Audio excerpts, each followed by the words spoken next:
Our special guest is the actor Simon Callow, who's been working with Judi Dench and Maggie Smith on a new film version of E.M. Forster's classic A Room with a View. I mean, that is really a name-dropping introduction, isn't it? Who haven't I mentioned there? Princess Di? No, she's not. Good morning to you. Hello. I envy you working with Judi Dench, who everybody knows I'm always in love with Judi Yes. Dench. Why is that? Why is she such a very attractive and nice lady? She's just a deeply lovable person who happens to be an actor. Now, there must be a flaw somewhere.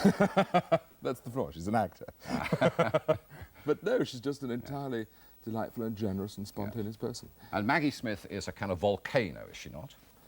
Oh, I don't know that that's quite the word I'd use. She's rather more contained than that. Yes. Possibly a volcano which could erupt, Yes. but I have not seen her erupt. Yes. If you could use a word about Maggie Smith, what would the word be, do you think? A genius. Is she? She's As good one as of the that. greatest actresses living, I would say. Yes. I hope she's listening. You just finished. You finished filming A Room with a View 2 days ago. Yes, yes. Which was two weeks late because the weather's been so Yeah. disgusting, and we waited around for a tiny bit of sun, and it never came. So And when it's finished and done, that's a lovely, warm, happy feeling, is it? oh, it's just relief. Yeah. I mean, it's a very arduous and on the whole, it has to be said, rather tedious business making a Yes, film because yeah. you, as you heard a million times from our actors, you wait around all day long. You wait around for the sun, for example. We've basically waited around for 2 weeks for the sun. So basically, it's wonderful when it stops. Yes. You just finished filming Yes. an E.M. Forster. That's I right, was going to yes. say a play, which is now an E.M. Forster film. It is indeed, yes, A Room with a View. An early-ish novel of Forster's. A delightful, very delicate piece. And we filmed it in Florence, half, and Kent, the other half. I can't remember. I've read it sometime when I was at school. I can't remember a thing about the. Well, it's about kind the of book. the classic Forster idea that the young, inhibited English girl goes to Florence and, under the impact of the sun and the light and the classical landscape, course. she begins to burgeon. What a nice way of putting it. and was it fun? Florence is such a beautiful city to be in. Wonderful Florence setting. is, of course, exquisite, and indeed, Kent is exquisite. We were filming in Westerham, near Sevenoaks. It's extraordinarily green at the moment and ravishingly beautiful. But we've been dogged by the weather, in both Florence and in Kent. You were filming in Kent during the rainy season, were you? And in Florence, unexpectedly, not for 50 years has it rained like that, but it rained. And that's really disastrous for a movie which is very much dependent on the idea of the blazing sun and the blue skies. Comforting to know that the rest of Europe's been getting the lousy weather that we did a few weeks ago. Well, our guest this morning is the actor Daniel Day-Lewis. Daniel shot to fame last year when he co-starred in the highly acclaimed film My Beautiful Laundrette, and his success seems set to continue.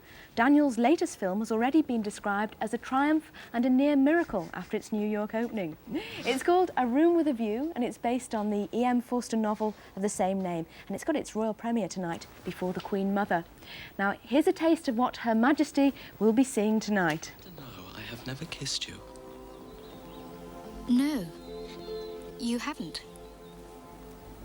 May I now? Well, of course you may, Cecil. You might before. I can't run at you, you know.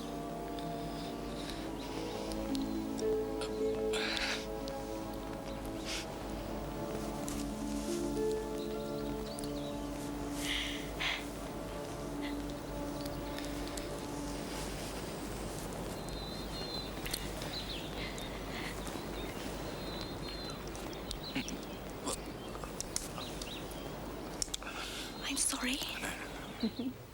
It looks a very sensitive sort of film, is it? Yes, I think it is, yes. I'm not the most sensitive character in it, but I think the film is, yes. It's been directed very sensitively. Tell us a little bit about the character that you're playing. Well, my heart bleeds for him when I think about him. He's the sort of person that you imagine you might be in your worst nightmares.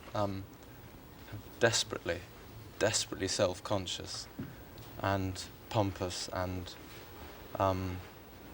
he's a kind of a bound-up ascetic who can't open his mouth without clearing a room. You know, everything he says is just guaranteed to be offensive. Now, as an actor, would you rather play a role like that, or would you rather play the dashing, handsome young man? Well, when I went to meet James Ivory, and I'd read the book, and there were two young men in the... If Cecil can ever be described as a young man, I think he was born at the age of about 45. But there were two young men, George, who was a sort of, not exactly a straightforward romantic, I mean, disturbed in his own way, but Cecil did appeal to me, the character did appeal to me. I kind of felt for him. I mean, and James asked me which character I saw myself as, which was quite an awkward question, because it wasn't like saying which character would you like to play. And I said no one in their right minds would admit to seeing themselves as Cecil Vyse, but anyway, he did. So he asked me to do it. Do you see any of you, because you must have to have a tremendous empathy with your character, and sympathy as well. Yes. Do you see any of your traits in him? Hard to imagine, but... I hope not. But I mean, there are times when you can, I mean, you can't laugh at him all the time, and Forster allows him his one sort of spark of humanity, a kind of minor redemption at the end. I won't say how, but he's given his finest moment, after which presumably, at the end of the book, he just sort of sinks into a downward spiral of You mustn't spoil the lonely plot bachelorhood. But, too much for us. No, I mustn't.